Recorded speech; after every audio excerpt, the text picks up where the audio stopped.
Добрый день, меня зовут Виктория. Предлагаю вам сегодня такую тему. О чем мечтает ваш партнер? Расклад будет актуален для тех, кто в паре, для тех, кто, может быть, временно не общается, поставили отношения на паузу. Ну, или вы знаете, что у вас есть поклонник или поклонница, да, и вы еще, может быть, не вместе, но там знакомы, общаетесь, может быть, даже не знакомы, но знаете, что у вас есть тайный воздыхатель. И вот мы хотим посмотреть, да, что думает, о чем мечтает. Вот давайте вот именно вот так вот загадочно, да, мечты, вот какие мечты у человека о вас. То есть смотреть могут и мужчины, и женщины. Ну и вообще, есть ли они эти мечты, да? А может быть, кто-то вас во сне видит каждый день, да? Может быть, не знает, как вам подойти, может быть, что-то еще. Давайте вот такое посмотрим тему. Кому-то вы не даете спокойно спать, например, да? И колоду взяла такую мечтательную Николета Чиколли. Она такая мягкая, плавная, такая какая-то, вот, знаете, похожа как раз на сны какие-то такие. Медленные, тягучие такие вот. Подумайте о человеке.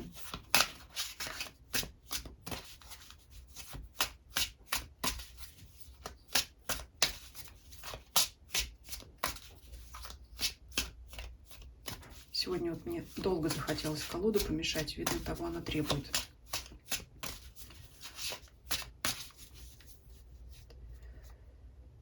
Итак, давайте посмотрим о самом человеке. Двойка мечей, семерка кубков.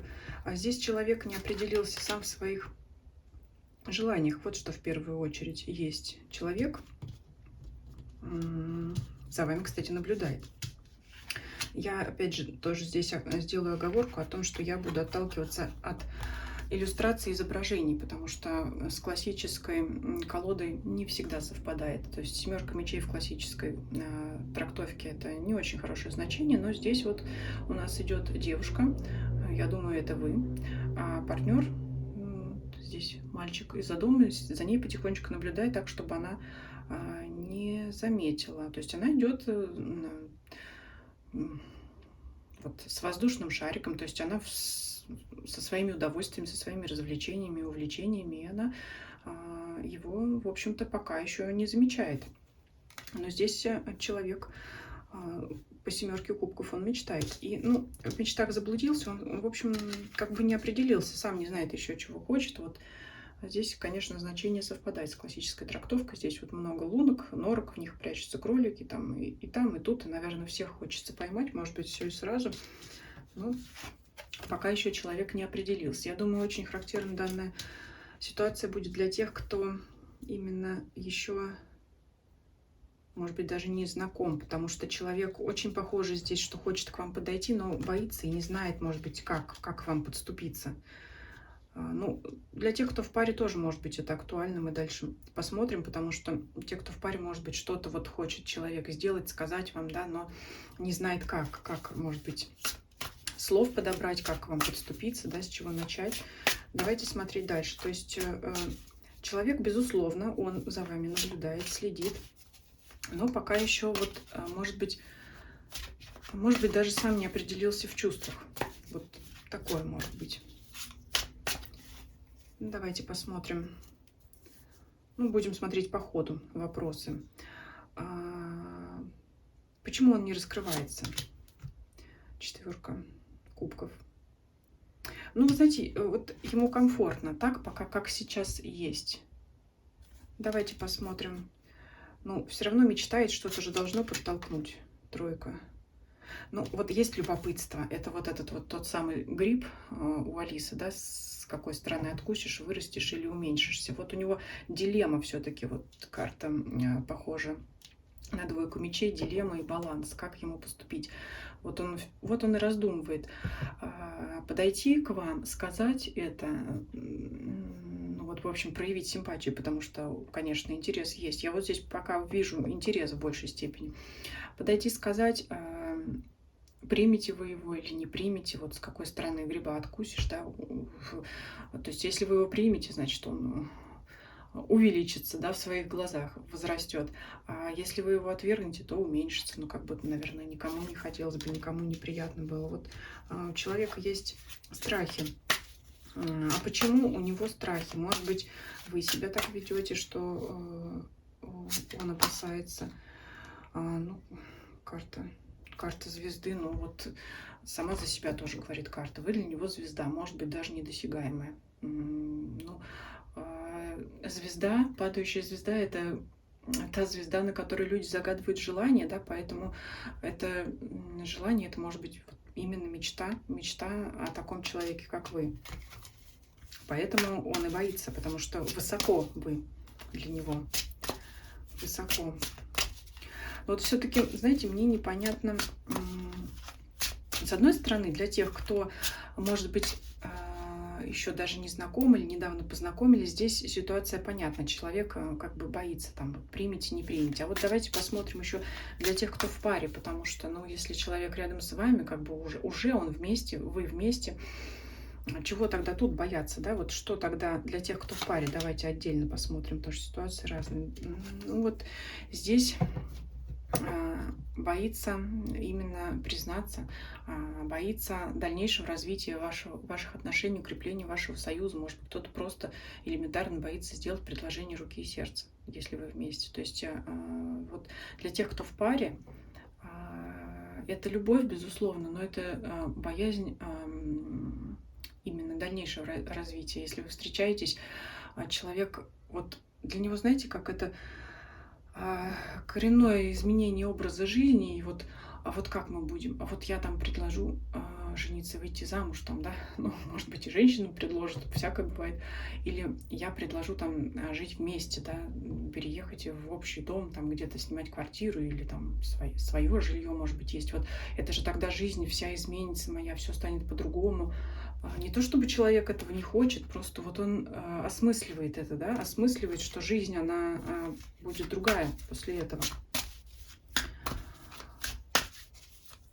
Ну, давайте все-таки спросим, мечты, да, нас-то интересуют мечты. Ну, это страсть, конечно, да, вот туз жезлов — это всегда страсть. Это вот объятие, это желание быть вместе, это именно... Но это, конечно, никакая не любовь по переписке, это, конечно, не любовь на расстоянии, это именно желание быть всегда вместе рядом. Ну и плюс еще страсть, большая страсть. Вот человек, если мы хотим знать, о чем он мечтает, вот чаще всего он мечтает об этом, да. Ну, я так деликатно назвала, но я думаю, что вы все поняли, о чем я говорю. То есть это вот именно желание быть всегда рядом, быть очень близко друг к другу. Независимо от того, в паре вы или нет, вы в любом случае привлекаете очень сильный партнер, привлекаете сексуальный, поэтому вот он ну, никак не может за вами не следить, конечно. Как за вами не следить? Потому что вот императрица. Вот я здесь, знаете, как вижу, очень интересно, вот что на этой карте девочка у нас тут идет, она занята своими мыслями, она никуда не оборачивается. Она идет своей дорогой, то есть у нее куда-то, может быть, она идет на праздник в нарядном платье. Так и здесь вот карта императрицы, она занята своими интересами. Вот она здесь под лупой рассматривает стрекозу, ей очень это интересно, она увлечена, она ничего вокруг не замечает, она погружена в себя, в свои интересы. Здесь вот очень похоже на то, как чем меньше вы обращаете внимание на своего партнера, минутка вредных советов, как я говорю, тем больше он к вам. Ну, то есть это простая такая теория пружины, да, когда чем больше вы тянете человека на себя, тем больше он от вас также отдаляется. И стоит вам только отпустить, когда вот эта вот волна, да, сначала отпрыгнет, а потом еще с более сильной энергией обратно к вам. То есть вот это вот то, что называется, чем меньше мы любим, тем больше мы нравимся. Ну, здесь вот так. Именно, кстати, есть немножко неприступность, но она заключается не в том, что вы к себе никого не подпускаете, а скорее в том, что вы занимаетесь собой, своей жизнью, и вы увлечены может быть, своим хобби, своими интересами. И поэтому человек видит, что вы, может быть, разносторонние, у вас есть своя жизнь, свои интересы, и это также его притягивает. То есть он видит вас интересную личность не просто как объект желания, но еще и человека, который увлечен собой. Это очень важно в данной ситуации. Если вот что-то там провисает у вас в отношениях, попробуйте вот именно как раз заняться своими интересами, работой, хобби, там, спортом, любыми своими увлечениями, и тогда человек будет наблюдать сразу, опять же, да, вот опять возвращаясь к этой карте, а что там она такое делает, а вот как-то она на меня не обращает, вот что-то мне надо сделать, чтобы она на меня обратила внимание. Вот здесь такое. Ну и давайте, я думаю, посмотрим, видит ли человек вас во снах, да, вот уже прям так конкретно, снитесь ли вы ему, да, сны, мечты. Думаю, многие знают по-английски dream, это переводится и мечта, и сон, поэтому очень близко здесь это. Давайте посмотрим, снитесь ли вы человеку. Восьмерка мечей. Давайте дополним. Шестерка пентаклей, восьмерка мечей. Ну, вы знаете, вы можете сниться ему в таком ключе, что он боится вас потерять.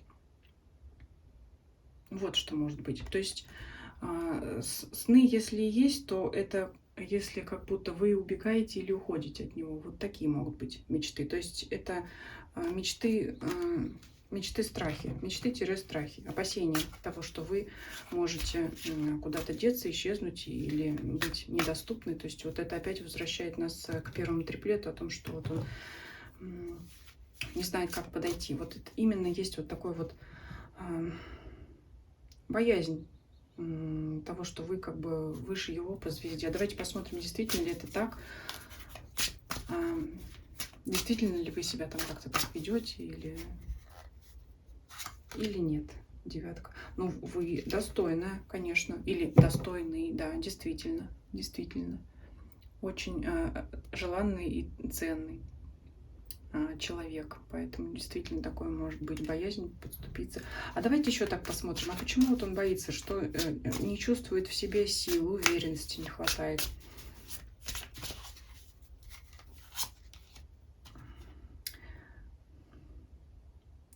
Паш мечей.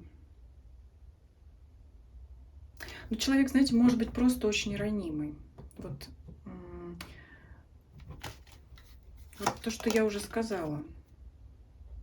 Боится резкости с вашей стороны, что вы как-то вот, может быть, там насмех его поднимете. Ну, вот здесь такое.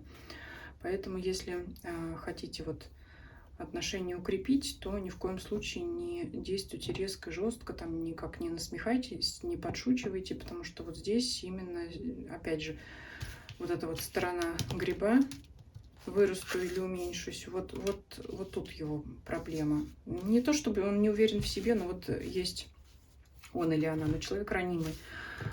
Я думаю, что достаточно мы раскрыли ситуацию. Явно видно, что человек о вас думает, мечтает, желает все время быть с вами рядом, но вот те свои мечты, желания может бояться вам высказать, потому что считает вас звездой, да, будем говорить прямо так, как выпали карты, старший аркан звезда. Поэтому, ну, здесь, знаете, я могу сказать, такая начальная стадия отношений, либо совсем новые отношения, либо если вы в паре, это боязнь перейти на следующий уровень, боязнь как оно все будет, как вы это воспримете. Пока человек размышляет, вот он мечтает, ему хочется, он размышляет, но пока вот думает, может быть, даже не, знаете, даже не строит плана, он пока вот немножко в страхах и думает, как ему вот это вот все преподнести. Вот это, можно сказать, самая начальная такая вот точка. Я думаю, вы поняли, о чем я говорю. Спасибо вам за просмотр. Ставьте лайк, если видео понравилось. Подписывайтесь, кто не подписан. Делитесь видео со своими знакомыми, для которых, может быть, данная ситуация также актуальна. Может быть, они для себя там что-то почерпнут, откроют. Также приглашаю вас на свои каналы Дзен и Телеграм. Ссылки на них есть в описании под данным видео и также в информации к моему каналу. Всем спасибо, всем до свидания.